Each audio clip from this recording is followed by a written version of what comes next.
బంగారం, బ్యాంకులు, ఇతర ప్రైవేటు సంస్థల్లో ఉన్న విడిపించి కొనబడును. కొమ్మూరి గోల్డ్, ఆంధ్ర మరియు తెలంగాణ. నమస్తే, వెల్కమ్ టు మనం టీవీ. ప్రస్తుతం మనతో పాటు senior orthopaedic doctor Vijay Bhaskar గారు. సార్ తో మాట్లాడదాం. హలో సార్, నమస్తే. నమస్కారం అండి.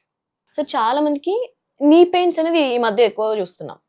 అయితే ఏ స్టేజ్ లో మనం ఈ సర్జరీ అనేది చేయించుకోవాలి, ఎవరు చేయించుకోవాలి, ఏ స్టేజ్ లో చేయించుకోవాలి?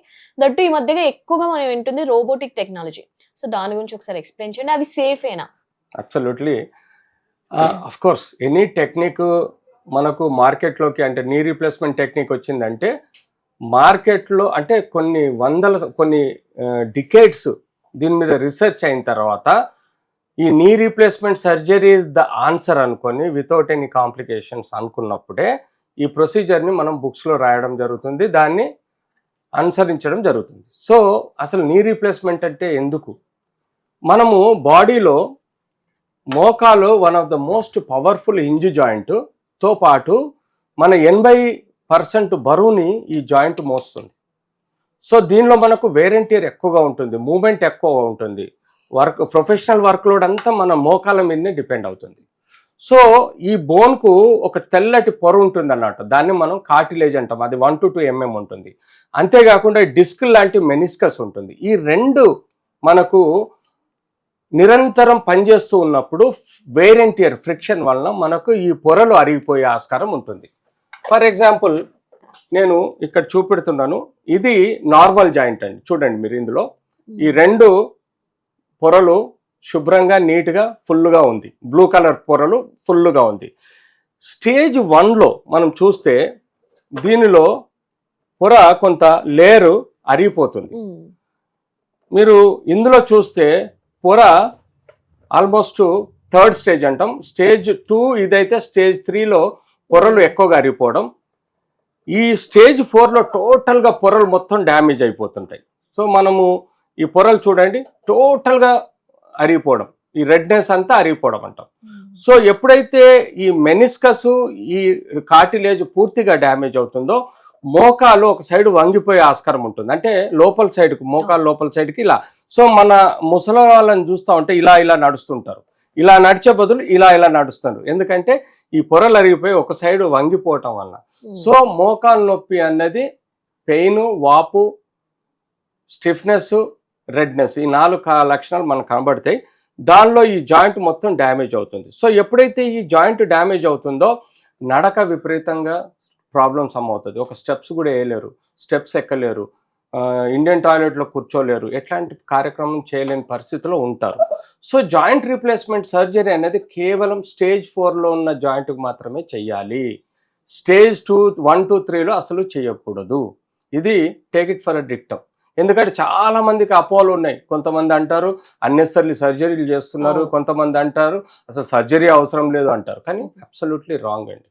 ఒక బయోమెకానికల్ ప్రాబ్లంలో ఒక బేరింగ్, ఒక ఇంజన్లో ఒక బేరింగ్ అరిగిపోయి చర్రాలు దెబ్బతింటే ఆయిల్ పోస్తే అర్థం కాదు. ఆయిల్ పోస్తే ఈ రికవరీ ఎవరు? Compulsory bearing మార్చాల్సిందే. సో ఇది మీ అందరికీ తెలుసు. మనం ఇంజన్లో బేరింగ్ ఎట్లా అరిగిపోతే బేరింగ్ ఎట్లా మారుస్తామో మోకాల్లో కూడా స్టేజ్ 4లో అరిగితే బేరింగ్ మార్చాల్సిందే.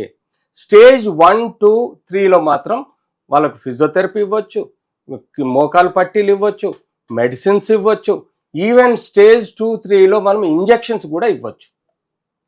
కానీ స్టేజ్ 4 స్టేజ్లో మాత్రం ఎట్టి పరిస్థితుల్లో ఇంజెక్షన్స్ కానీ మందులు కానీ పని చేయవు. సో ఇంజెక్షన్స్ తో క్యూర్ అయ్యే ఛాన్సెస్ ఆ విషయంలో నేను చెప్తాను.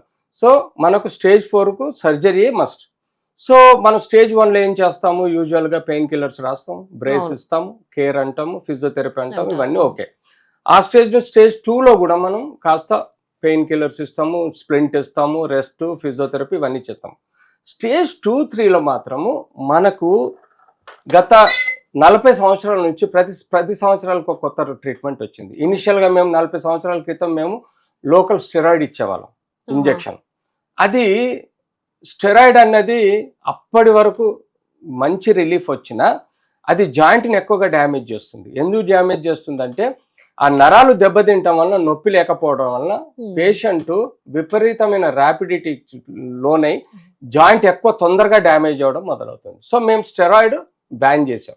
ఇప్పుడు స్టెరాయిడ్ కేవలం మూలకు పడ్డ ముసలి వాళ్ళు ఎబో 78 ఇయర్స్ ఉన్న వాళ్ళలోనే మేము స్టెరాయిడ్ వాడతాం. ఎందుకంటే వాళ్ళు కదలలేరు, మూవ్ అవ్వరు కాబట్టి వాళ్ళకి పెయిన్ తగ్గిస్తే చాలనుకొని చెప్పి మేము స్టెరాయిడ్ ఇస్తున్నాం. అంతే తప్ప 99% స్టెరాయిడ్ ఇవ్వడం లేదు. నెక్స్ట్ జనరేషన్లో మనకు హైలురానిడేజ్ ఇంజెక్షన్స్ అని వచ్చాయి.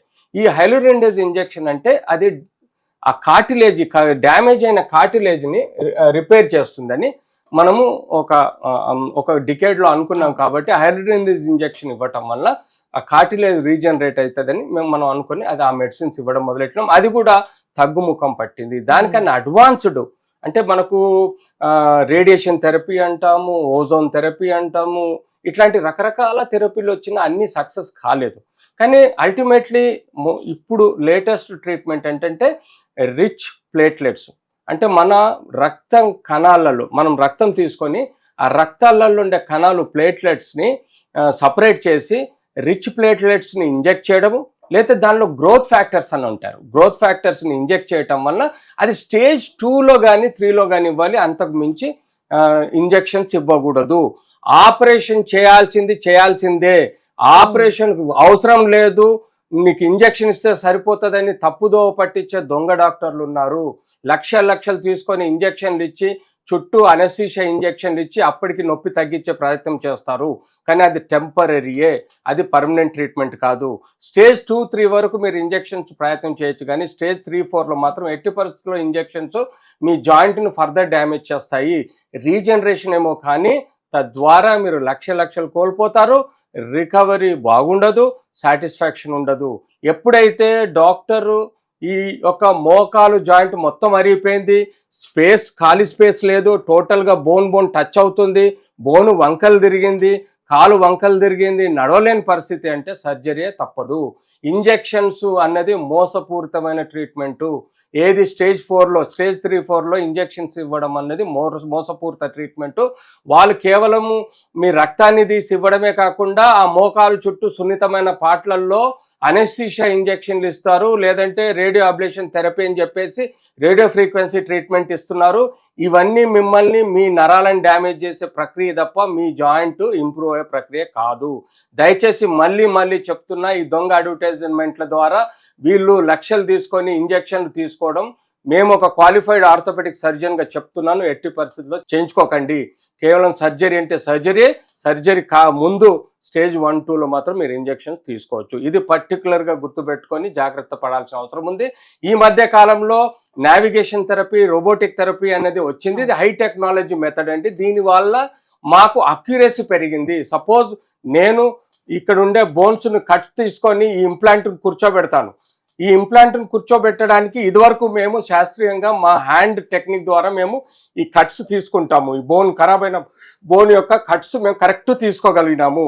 ఇప్పుడు నావిగేషన్ థెరపీ వలన ఈ కట్స్ ఏ లెవెల్లో తీసుకోవాలనేది అర్థమవుతుంది. రెండోది, ఈ రోబోటిక్ టెక్నిక్ ద్వారా రోబోట్ పనిచేయదండి. డాక్టరే సర్జరీ చేస్తాడు, కానీ డాక్టర్ చేతిలో రోబోటిక్ సంబంధించిన ఇన్స్ట్రుమెంట్ ఏం చేస్తుందంటే ఈ బోన్ కట్ని ఏ లెవెల్లో, సేఫ్టీ లెవెల్లో కట్ చేయాలన్నది చెప్తుంది. అంత మించి కట్ చేయనియదు.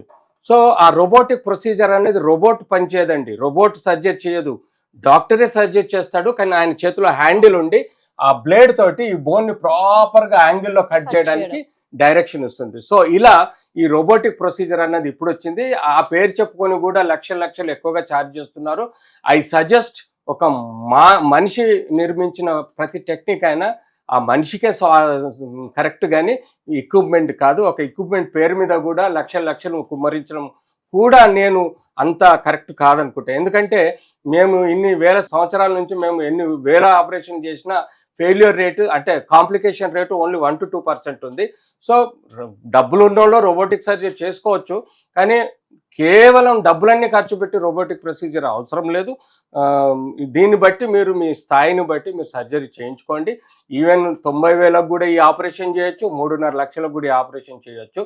సో మీ యొక్క సోషియో ఎకనామిక్ కండిషన్ ప్రకారము ఇలాంటి నీ రీప్లేస్మెంట్ రోబోటికా, నావిగేషనా, లేకపోతే నార్మల్ పద్ధతిలో గుడ్ హ్యాండ్ సర్జన్తో చేయించుకోవడం అనేది ఇది మీ choice. Right sir, thank you.